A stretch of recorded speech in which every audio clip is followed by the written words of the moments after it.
Vamos a empezar a estudiar lo que es la intercesión. Nosotros pertenecemos a una congregación y a una red de intercesión, liberación y guerra espiritual, que es la visión que Dios le dio al apóstol Raúl. La palabra intercesión en el diccionario dice hablar en favor de alguien para conseguirle un bien o librarlo de un mal. Entonces, la intercesión que nosotros hacemos es ponernos entre dos partes, ¿no? Ya sea entre Dios y la gente, es decir, nosotros nos ponemos en medio, eso es inter, estamos entre una persona o entre un grupo de personas y Dios para pedirle a Dios a favor de las otras personas. O también podemos ponernos en medio de las personas y Satanás y los demonios. ¿Para qué? Para cubrirlos, para protegerlos, para liberarlos de ellos. Entonces, la intercesión es estar entre dos partes, ya sea Dios o la gente, o ya sea Satanás y la gente, para conseguirles un bien o librarlos de un mal. A ver, vamos a ver entonces lo que es la sombra profética de la intercesión, el cumplimiento profético en Cristo y el cumplimiento profético en la iglesia. Vamos a empezar leyendo Éxodo 31. Esto es para ver la sombra profética de la intercesión. Dice: harás asimismo un altar de sahumerio de perfume, de madera de sitim lo harás. Vamos a cambiar de la versión porque esta es más antigua. Harás asimismo un altar para quemar el incienso. De madera de acacia lo harás. Su longitud será de 1 codo y su anchura de 1 codo. Será cuadrado y su altura de 2 codos. Y sus cuernos serán parte del mismo. Y lo cubrirás de oro puro, su cubierta, sus paredes en derredor y sus cuernos. Y le harás en derredor una cornisa de oro. Entonces era de madera, recubierto todo de oro. Le harás también 2 anillos de oro debajo de su cornisa, a sus 2 esquinas, a ambos lados suyos, para meter las varas con que será llevado. Harás las varas de madera de acacia y las cubrirás de oro. Y lo pondrás delante del velo que está junto al arca del testimonio. Entonces el altar del incienso va delante del velo que está junto al arca del testimonio, delante del propiciatorio que está sobre el testimonio, donde me encontraré contigo. El arca del testimonio es el arca del pacto y el propiciatorio es la tapa del arca. Entonces dice que el altar del incienso va delante del velo que está junto al arca. Ahorita vamos a ver una ilustración. Y Aarón quemará incienso aromático sobre él. Cada mañana, cuando aliste las lámparas, lo quemará. Y cuando Aarón encienda las lámparas, bueno, es incienso aromático cada mañana. Y cuando Aarón encienda las lámparas al anochecer, también al anochecer se tenían que encender, quemará el incienso, rito perpetuo delante del Señor por vuestras generaciones. Este altar del incienso quemará incienso aromático. En versículo 9, no ofreceréis sobre él incienso extraño, ni holocausto, ni ofrenda, ni tampoco derramaréis sobre él libación. Era únicamente incienso. No tenía que haber ofrendas, ni holocaustos de animales, ni libación. Es un líquido, derramar aceite, ni derramar agua, ni vino. Tenía que ser solamente incienso, incienso aromático. Un aroma, recuerden que es un olor agradable. Un aroma es agradable. Versículo 10. Y sobre sus cuernos hará Aarón expiación una vez en el año con la sangre del sacrificio por el pecado para expiación. Aquí en los cuernos sí se ponía sangre. Y sobre sus cuernos hará Aarón expiación una vez en el año con la sangre del sacrificio por el pecado para expiación. Entonces con sangre, con sus dedos, el sacerdote ponía en los cuernos del altar del incienso, ponía un poco de sangre. Una vez en el año hará expiación sobre él por vuestras generaciones. Será muy santo al Señor. Entonces una vez al año se le ponía esa sangre en los cuernos del altar del incienso. Vamos a ver cómo es el altar del incienso. Bueno, este es el altar del incienso y vemos que en la parte superior tiene en las 4 esquinas hay 4 cuernos. Estos son los cuernos de los que habla cuando dice que se le ponga sangre cada año en los cuernos. La parte de arriba es cuadrada, mide 1 codo por 1 codo. 1 codo es aproximadamente de 45 centímetros. Entonces son 45 centímetros por lado, es un cuadrado. De alto, el altar del incienso tiene 2 codos. Esos 2 codos pues vendrían siendo 90 centímetros. Los 90 centímetros son aproximadamente lo que mide una mesa normal de nosotros. Y entonces vemos que en esta geometría, Dios hizo las medidas del tabernáculo y de los muebles en su sabiduría porque son elementos proféticos, tienen un propósito. Todas las medidas del tabernáculo tienen un propósito. No solamente le dijo, pues ahí haz un cubo y ahí pones incienso. No, y este no es un cubo, son 2 cubos, si se dan cuenta. Un cubo sería la parte de arriba, que son 1 codo por 1 codo por 1 codo, sobre otro cubo de 1 codo por 1 codo por 1 codo. Los que han tomado sus clases de geometría, pues ya lo están viendo muy fácilmente. Entonces hagamos de cuenta, un cubo de 1 codo por lado sobre otro cubo de 1 codo por lado, son 2 cubos. ¿Y por qué un cubo? Pues el cubo tiene que ver con el lugar santísimo. Aquí vemos cómo es el lugar, el tabernáculo. El altar del incienso debía estar junto al velo que está junto al arca del pacto. El altar del incienso con sus 4 cuernos es de madera, de acacia, todo recubierto de oro. Entonces les decía que son 2 cubos, uno sobre otro. Si viéramos la estructura así como así transparente, son 2 cubos, uno sobre otro. El lugar santísimo, si ustedes se fijan en las medidas, ya después lo vamos a estudiar más detenidamente, son 10 codos por lado, por ancho y por alto también.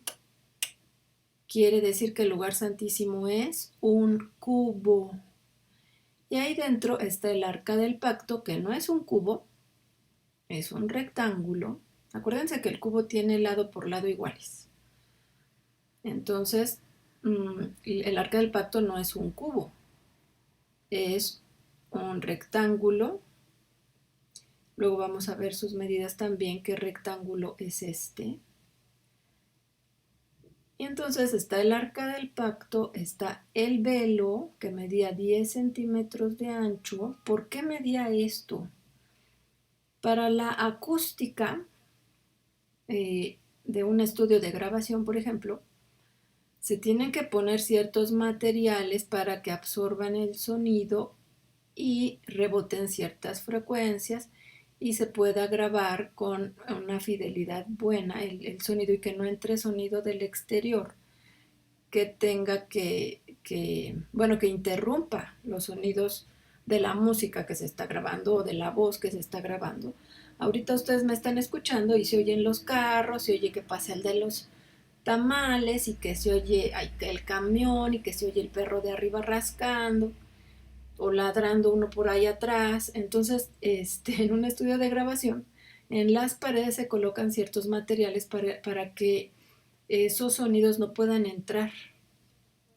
Este material que es una tela, el del lugar, el velo que divide el lugar santo del lugar santísimo, bueno, que dividía, es una tela de 10 centímetros. Imagínense que era ese grosor de tela, que seguramente eran telas varias, impedía que entrara el sonido y que el lugar santísimo fuera muy, muy silencioso. Aparte, la madera también es un material acústico, es un material que funciona para que haya silencio. Entonces, debe haber sido un lugar muy, muy silencioso.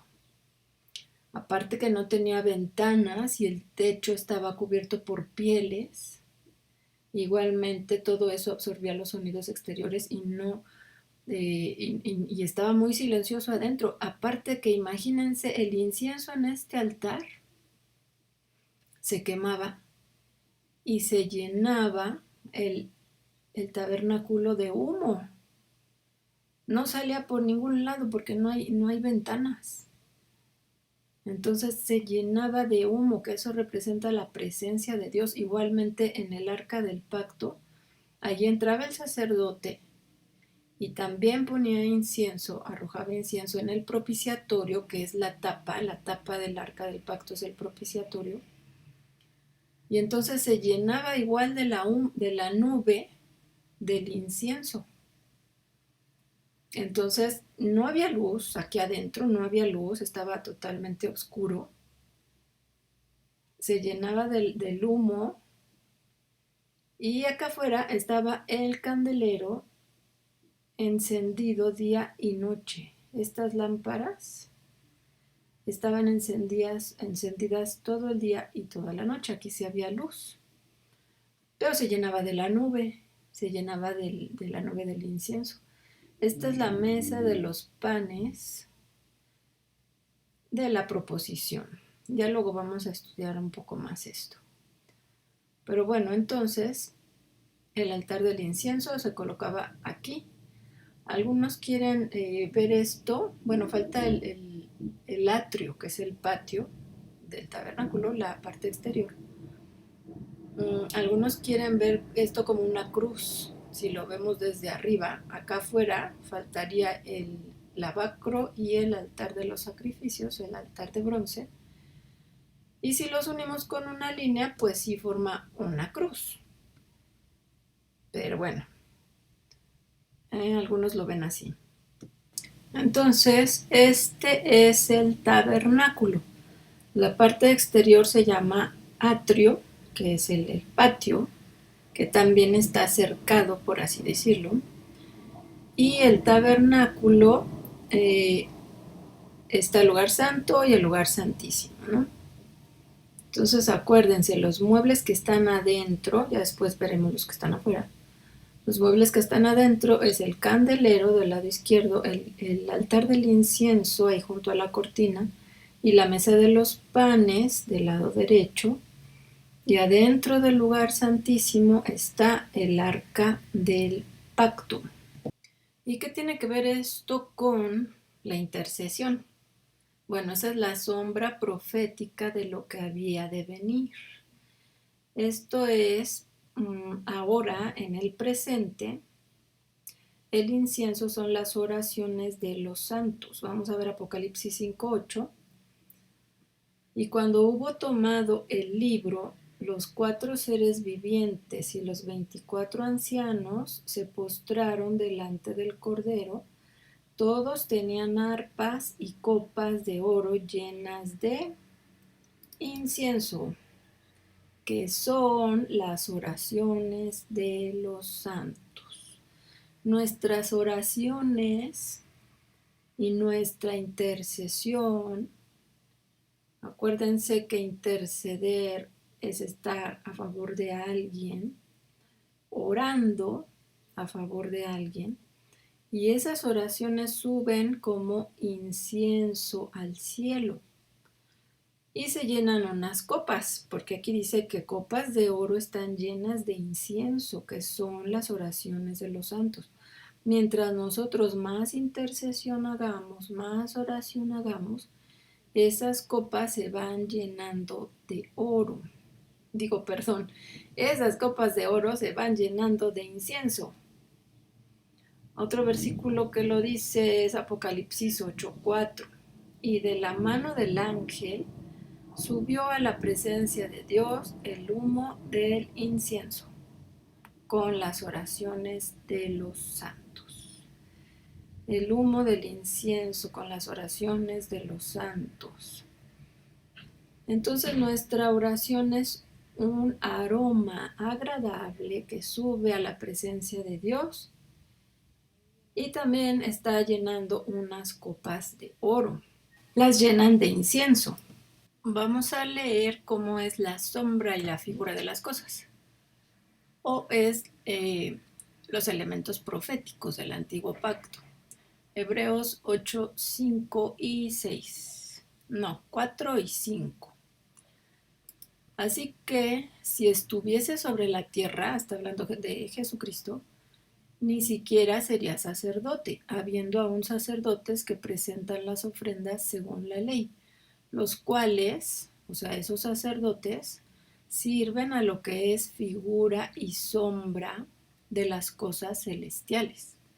Es decir, que el sacerdocio levítico servía a la figura y sombra de las cosas celestiales, es decir, de las cosas verdaderas, de las cosas eternas.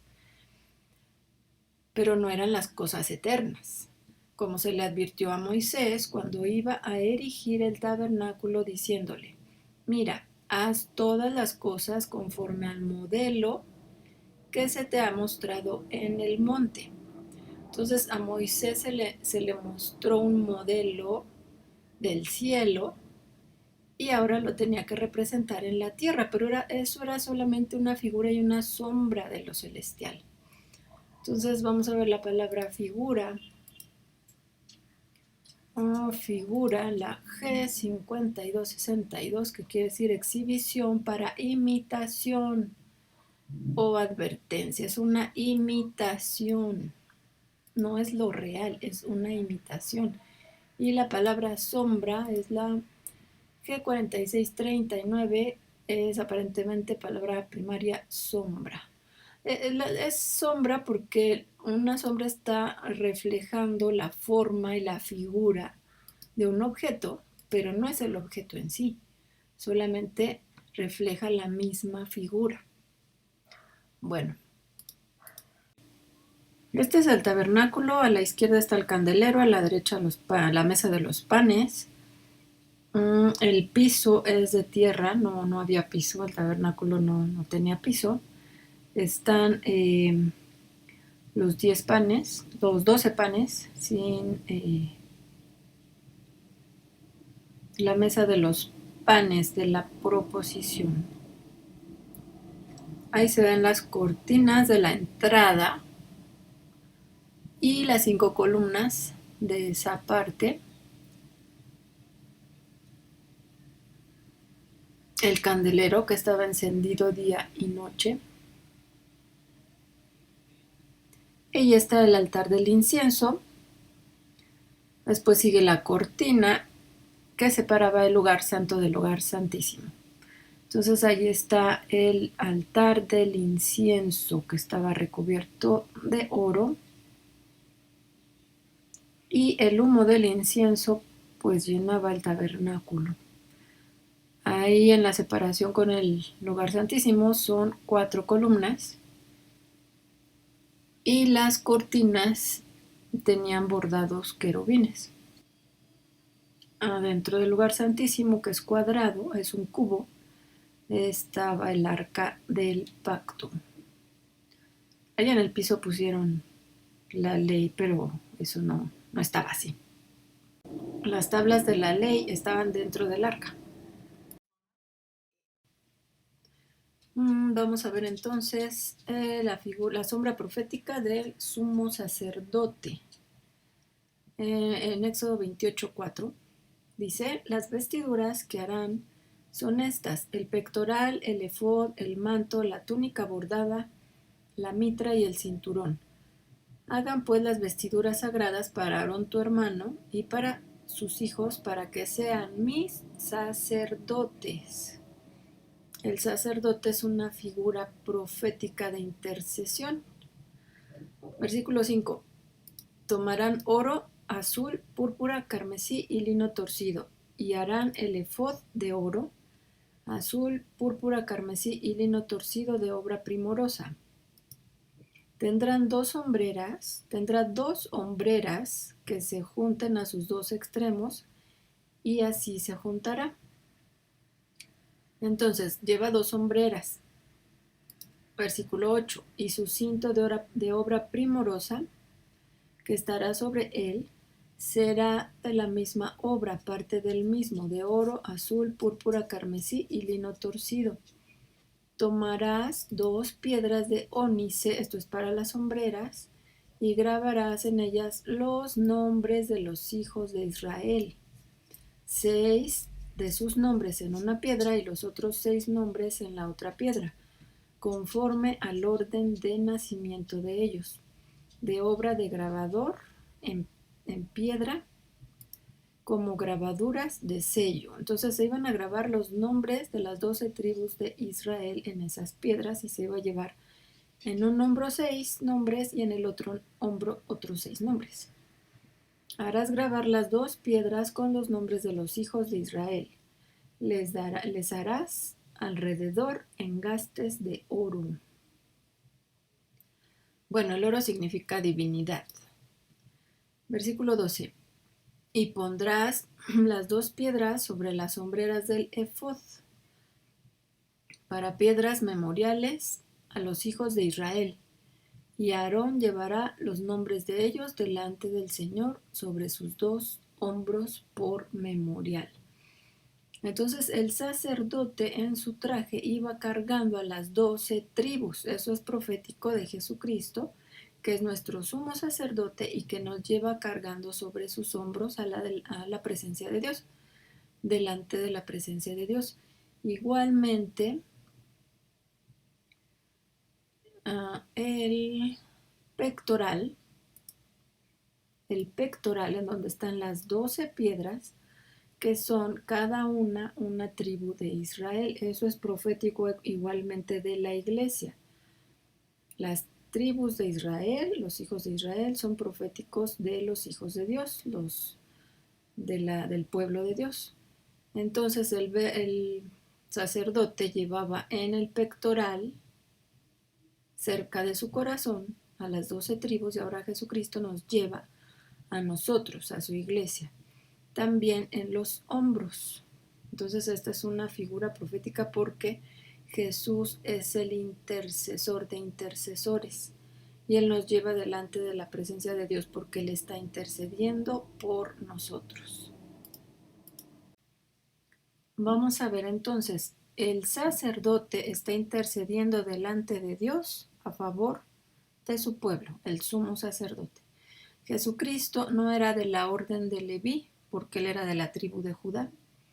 Entonces vamos a leer Hebreos 7:21, porque los otros sacerdotes Ciertamente sin juramento fueron hechos sacerdotes, pero éste, o sea Jesucristo, con el juramento del que le dijo, juró el Señor y no se arrepentirá.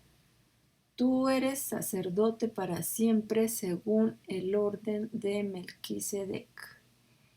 Melquisedec es la figura profética de la orden del sacerdocio de Cristo, a la cual pertenecemos nosotros, que somos sacerdotes porque Dios nos hizo reyes y sacerdotes.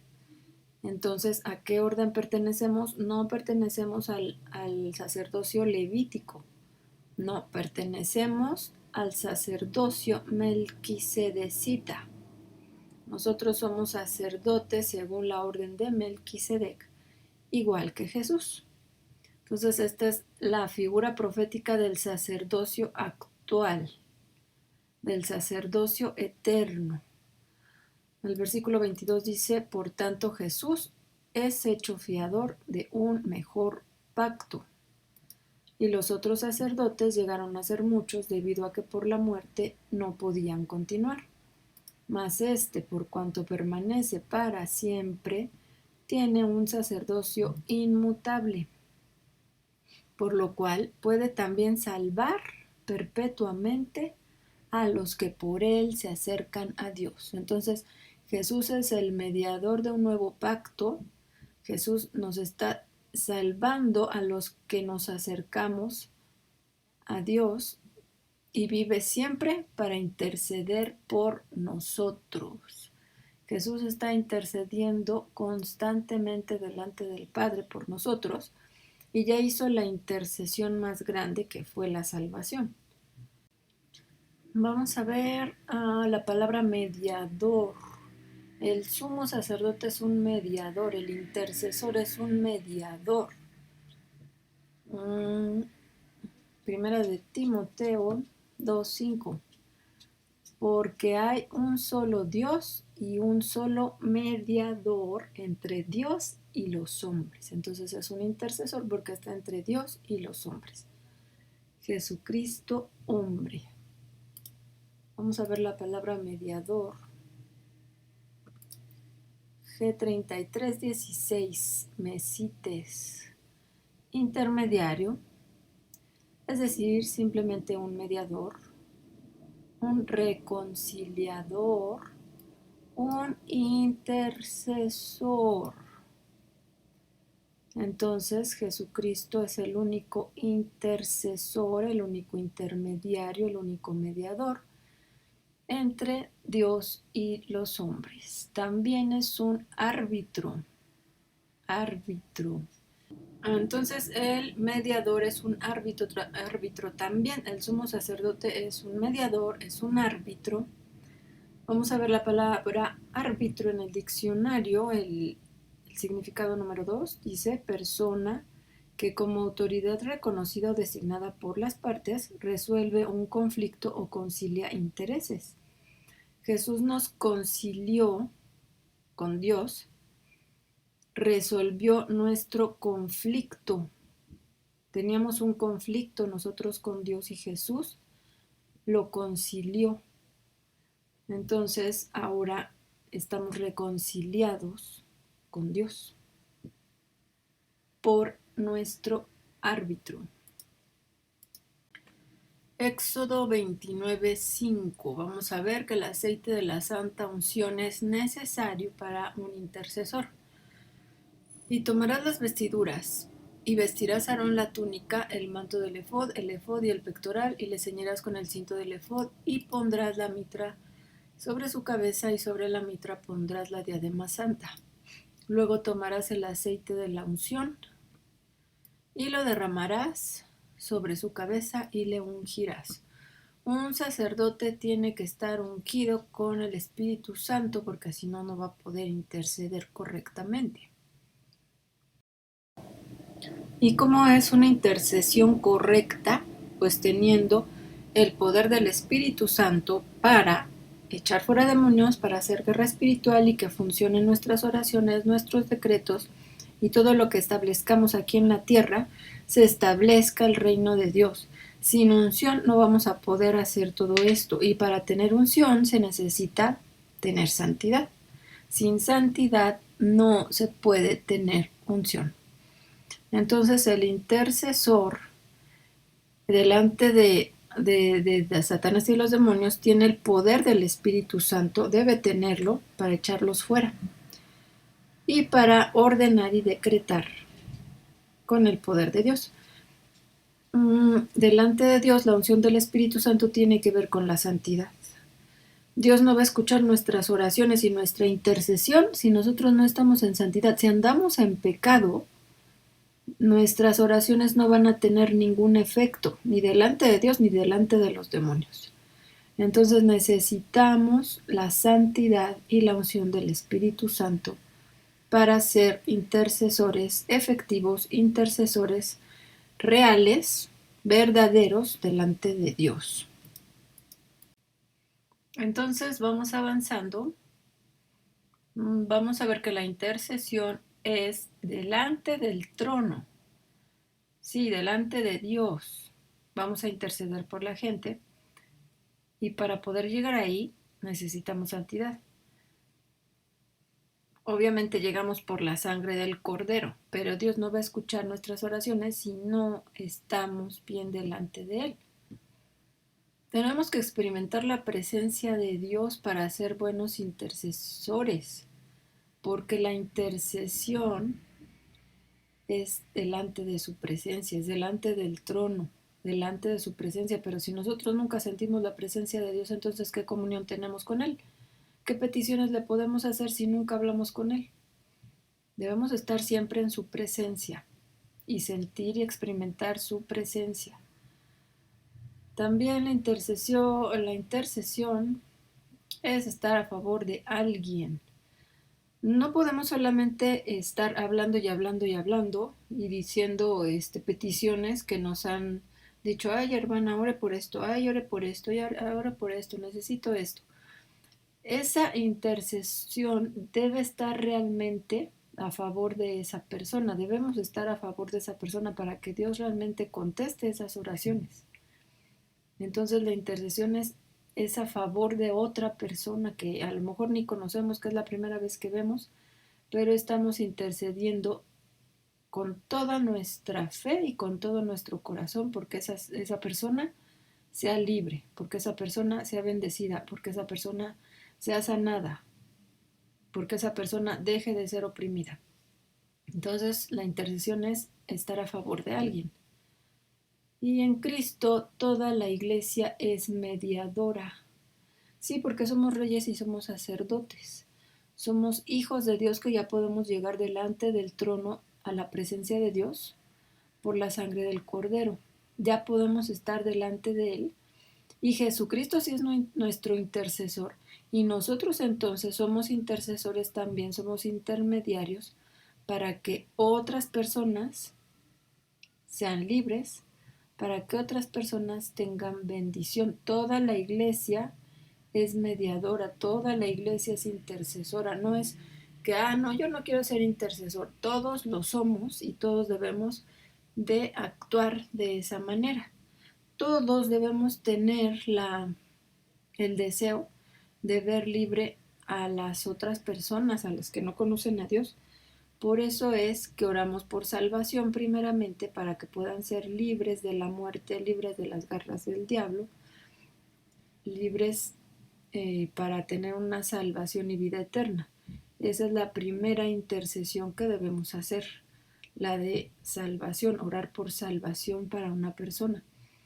Y cualquier miembro de la iglesia, cualquier hijo de Dios, tiene la capacidad y es un intercesor, es un mediador entre Dios y los hombres. Somos del sacerdocio de Melquisedec, de la orden de Melquisedec. Somos reyes y somos sacerdotes, somos mediadores, somos intercesores, somos árbitros, igual que nuestro sumo sacerdote. Bueno, ya vimos que Jesús es el intercesor de intercesores. Entonces, la sombra profética de la intercesión se cumplió, del altar del incienso se cumplió en Jesucristo, vamos a ver en Hebreos 7:25, dice, por lo cual puede también salvar perpetuamente a los que por él se acercan a Dios, viviendo siempre para interceder por ellos. Él siempre está intercediendo por nosotros, siempre. Por eso dijo Dios que cuando pidiéramos algo, bueno, dijo Jesús, cuando pidan algo, pídanselo a Dios en mi nombre o pídanmelo a mí. Entonces Jesús siempre está intercediendo por nosotros. Ahí se cumplió la figura profética del altar del incienso. Ahora vamos a ver Apocalipsis 1:6. Y nos hizo reyes y sacerdotes para Dios su Padre. A él sea la gloria, el imperio e imperio por los siglos de los siglos. Aquí se cumplió, es el cumplimiento profético en la iglesia. Nosotros somos reyes y somos sacerdotes, es decir, intercesores, el cumplimiento profético en la iglesia. Entonces, la palabra se cumple, las figuras proféticas del Antiguo Testamento se cumplen en Jesús primero y se cumplen después en la iglesia. Vamos a ver Romanos 8:26. Y de igual manera el Espíritu nos ayuda en nuestra debilidad, el Espíritu con mayúsculas, el Espíritu Santo. Nos ayuda en nuestra debilidad, pues ¿qué hemos de pedir como conviene? No lo sabemos, pero el Espíritu Santo, el Espíritu mismo intercede por nosotros con gemidos indecibles. Entonces nosotros a veces nuestras palabras no sabemos cómo orar, cómo interceder o qué interceder, qué orar, pero el Espíritu Santo sí lo sabe y el Espíritu Santo que está en nosotros, él mismo está intercediendo por nosotros con gemidos indecibles. Entonces Jesús es intercesor, el Espíritu Santo también es intercesor. Vamos a ver que la iglesia, cada congregante, cada hijo de Dios, cada cristiano, es un intercesor. Tenemos que interceder por los perdidos y también por los redimidos. Entonces vamos a ir leyendo algunos versículos. 2 Corintios 1, del 8 al 11. Porque, hermanos, no queremos que ignoréis acerca de nuestra tribulación que nos sobrevino en Asia. Pablo está contando que tuvieron una tribulación. Pues fuimos abrumados sobremanera más allá de nuestras fuerzas, de tal modo que aún perdimos la esperanza de conservar la vida. O sea, estuvieron casi en la muerte, para la muerte. Pero tuvimos en nosotros mismos sentencia de muerte para que no confiásemos en nosotros mismos, sino en Dios que resucita a los muertos. Estaban en una situación de casi para morir, pero ellos confiaban en que Dios resucita a los muertos y que los podría resucitar si ellos murieran, el cual nos libró y nos libra. Dios los libró de la muerte, nos libró y nos libra, y en quien esperamos que aún nos librará de tan gran muerte. Los libró y aún nos librará de tan gran muerte. Cooperando también vosotros a favor nuestro con la oración. Entonces, no es que dejemos a la gente ahí sola que está sufriendo ahí tribulaciones y que, pues ahí déjalo solo, que ore él solo. Si Pablo confiaba en la cooperación de los hermanos para que oraran por él, pues cuánto más nosotros. Cooperando también vosotros a favor nuestro con la oración, para que por muchas personas, sean dadas gracias a favor nuestro por el don concedido a nosotros por medio de muchos.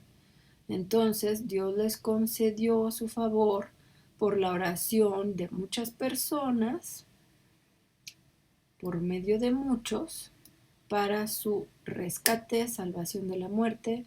O sea, en ese momento era la muerte física. La salvación de vida eterna ya la tenían. Pero está hablando que por muchas personas Dios también los escuchó y por esas oraciones Dios se mostró en libertad de la muerte para Pablo y los que iban con él. Entonces nosotros tenemos casi la obligación de estar intercediendo por la gente que está pasando tribulación. No la podemos dejar sola, no la debemos dejar sola. Esta es una prueba de que Dios escucha a muchas personas que estén orando por alguien. Vamos a verlo en la versión Dios habla hoy, para entender un poquito más. El versículo 10 dice, y Dios nos libró y nos librará de tan gran peligro de muerte. Confiamos en que seguirá librándonos si ustedes nos ayudan orando por nosotros.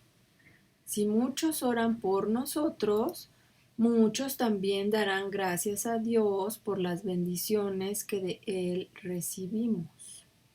Entonces, cuando oramos muchas personas por alguien, nos alegramos muchos de que Dios contesta nuestras oraciones.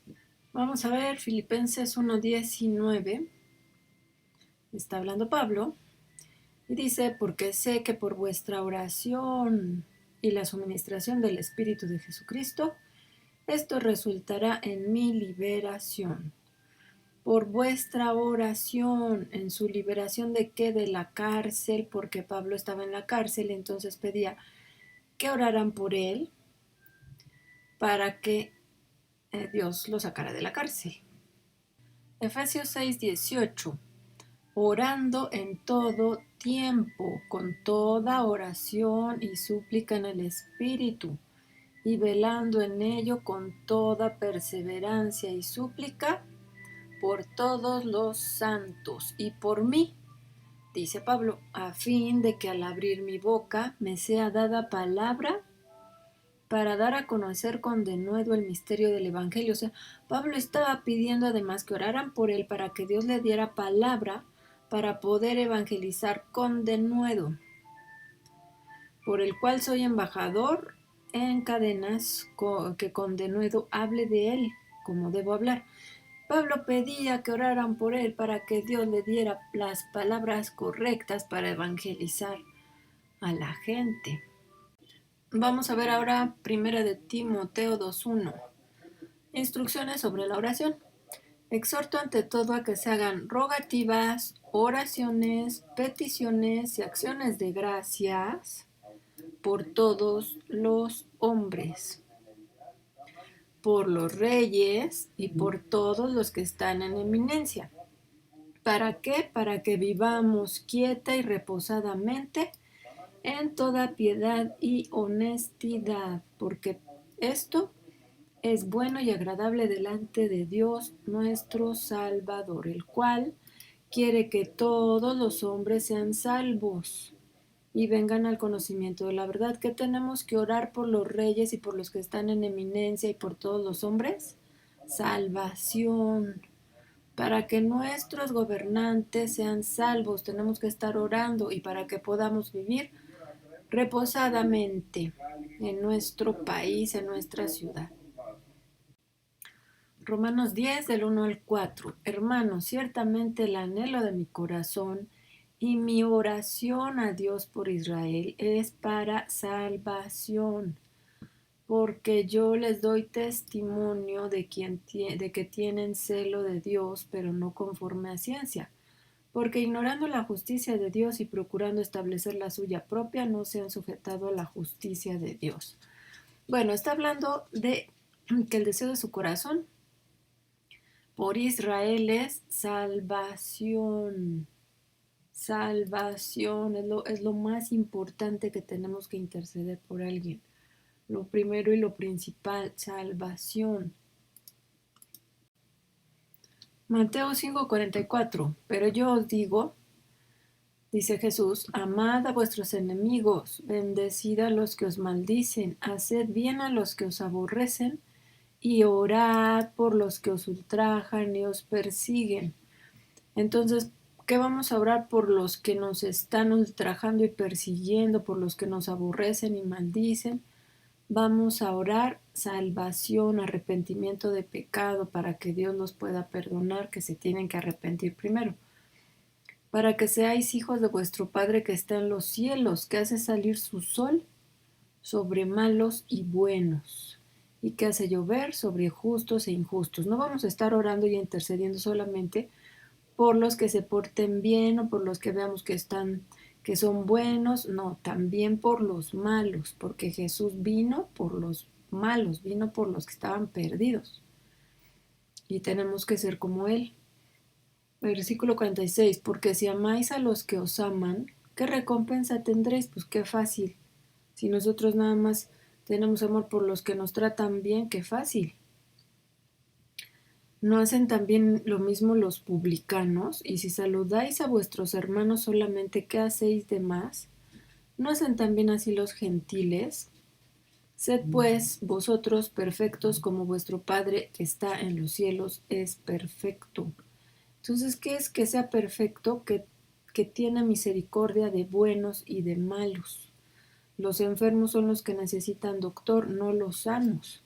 Vamos a interceder por los malos también, y aun porque si son cristianos y si tenemos problemas con ellos y si son nuestros hermanos y nos han criticado y nos han perseguido, tenemos que orar para que ellos se arrepientan y puedan estar bien delante de Dios. Tenemos que orar siempre por la gente para que esté bien con Dios, para que haya reconciliación con Dios, para que eso les traiga bendición.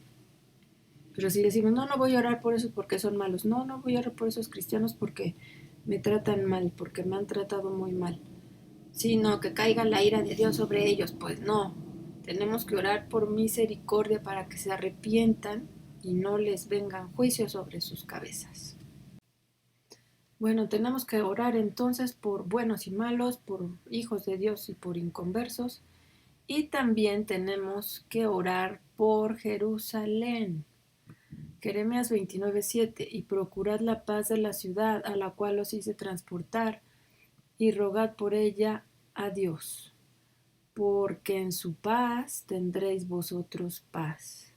Rogad por ella a Dios, rogad por Jerusalén. Tenemos que orar por la paz en Jerusalén, pero también más que paz en lo natural, pues es paz en lo espiritual, para que los judíos, para que el pueblo de Israel, para que las 12 tribus se conviertan a Dios, a Jesús, que se conviertan a Dios por medio de Jesucristo, que lo acepten como su Señor, como su Mesías, porque por ellos vino la salvación al mundo, por medio de ellos. Entonces tenemos que estar orando para que se arrepientan de su religiosidad y para que busquen a Dios, porque van a encontrar a Jesús en las Escrituras. Que no sean necios, que no sean tercos, porque se aferran a sus tradiciones y no buscan la verdad. La verdad está ahí en las Escrituras, pero ellos buscan más el Talmud que el pacto que tienen escrito ahí pues en la Biblia, que tiene que ser el Antiguo Testamento, el Antiguo Pacto. Ahí habla de Jesús, ahí habla de las profecías que se cumplieron con Jesús, pero ellos no han puesto atención, estaban cegados y había un velo todavía, hay un velo en sus ojos espirituales, pero hay que orar para que ese velo se caiga y ellos puedan ver la verdad. Muchos se están convirtiendo y muchos sí están viendo la verdad y están reconociendo a Jesús como su Mesías, pero muchos no. Entonces tenemos que estar orando por eso, porque la paz en Jerusalén pues va a venir con el anticristo y después va a venir destrucción repentina. Entonces realmente no, pues no va a haber paz. Vamos a orar por la paz y van a venir los años de la tribulación, ¿no? O sea, la pretribulación. Entonces, más que esa paz, tenemos que orar por la paz de su corazón, de su alma, de su espíritu con Dios. Que tengan paz con Dios, que se reconcilien con Dios por medio del Mesías. Y bueno, con el pueblo de Israel, Dios pues sí establecía juicios, porque el pueblo era muy rebelde, era muy desobediente. Entonces vamos a leer Números 11:1. Aconteció que el pueblo se quejó a oídos del Señor y lo oyó Dios. El pueblo se quejó y ardió su ira, la ira de Dios, encendió en ellos fuego de Dios y consumió uno de los extremos del campamento. O sea, el pueblo se estaba quejando y entonces Dios envió fuego y consumió un extremo del campamento. Entonces el pueblo clamó a Moisés, el intercesor era Moisés. Y Moisés oró al Señor y el fuego se extinguió. Entonces Moisés le pedía a Dios que detuviera su ira, que detuviera el juicio, porque decía que Israel se iba a arrepentir, que iba a cambiar y a final de cuentas pues sí cambiaba, pero después volvía a pecar, se volvía a rebelar, volvía a criticar a Moisés, a Dios y se volvía a quejar de todo lo que pasaban, se volvía a los dioses de otros pueblos. Entonces Moisés siempre le oraba a Dios, intercedía por el pueblo, le pedía a Dios que detuviera su mano, su ira y los juicios. Y Dios lo hacía. ¿Qué podemos ahora orar por? Sí, por el pueblo de Israel, pero por la gente que no se ha arrepentido y que sigue pecando, hay que seguirle pidiendo a Dios que tenga misericordia, que no mande juicios, bueno, que los demonios no los destruyan, que tenga misericordia a Dios y que los ayude y que los convenza de arrepentimiento, que los convenza de pecado, para que se enderecen y para que se reconcilien con Dios. También para el mundo, si el mundo ahorita está pasando por tanta muerte y tanta destrucción por esa pandemia, hay que pedirle a Dios que tenga misericordia, que se arrepienta la gente, sí, que se arrepientan los malvados, que se arrepientan los brujos, los hechiceros, los satánicos, que se arrepientan y que cese la mortandad, que ya termine la mortandad. Algunos piensan que son juicios de Dios y otros piensan que es el diablo el que creó el virus y que por eso estamos así. De cualquier forma, esto no hubiera sucedido si Dios no lo hubiera permitido. Entonces tenemos que pedirle misericordia para que termine ya esta mortandad que está sucediendo en todo el mundo. Hay que pedirle y hay que interceder a nivel mundial porque el virus se acaba en un país, pero sigue en los otros y entonces vuelve a entrar. No se ha acabado en ninguno, ¿no? Pero pues no podemos, ahora sí es internacional la intercesión, no podemos nada más orar por México porque pues si el virus está en Estados Unidos se viene para acá, si vienen en un avión de Europa pues se vienen para acá. Entonces hay que pedir misericordia. ¿Qué más podemos orar? Muchas cosas, pero vamos a terminar ahorita con Lucas 22:32. Jesús anuncia la negación de Pedro. Dijo también el Señor: Simón, Simón, he aquí Satanás os ha pedido para zarandearos como a trigo, pero yo he rogado por ti que tu fe no falte. Y tú, una vez vuelto, confirma a tus hermanos. Entonces Jesús estaba rogando, intercediendo por Pedro para que su fe no faltara. Que vamos a orar por las personas que están siendo zarandeadas, que su fe no falte, que Dios aumente su fe, que Dios aumente su espíritu, su presencia, para que su fe, para que la fe de esas personas no falte, para que no dejen de creer en Dios que libra, y Dios que resucita muertos, Dios que sana a los enfermos, y Dios que su voluntad es perfecta y es santa y es buena. Por último, vamos a ver cuál es la estrategia, qué estrategia vamos a utilizar para interceder. Podemos estar intercediendo y pidiéndole a Dios misericordia y sanidad y salvación para muchas personas, pero también necesitamos hacer guerra espiritual, porque los demonios no se van a quedar quietos, no se van a quedar nada más mirando, ellos se van a mover y van a intentar bloquear nuestras oraciones para hacia el cielo y también van a intentar bloquear la bendición que baja del cielo y van a intentar bloquear también a las personas por las que estamos orando y se van a querer meter por todos lados. Entonces no nos vamos a quedar nosotros tampoco mirando. Tenemos que hacer guerra espiritual para que nuestra intercesión sea más efectiva. Y bueno, hasta aquí lo vamos a dejar hoy y nos vemos si Dios quiere la próxima semana. Bendiciones.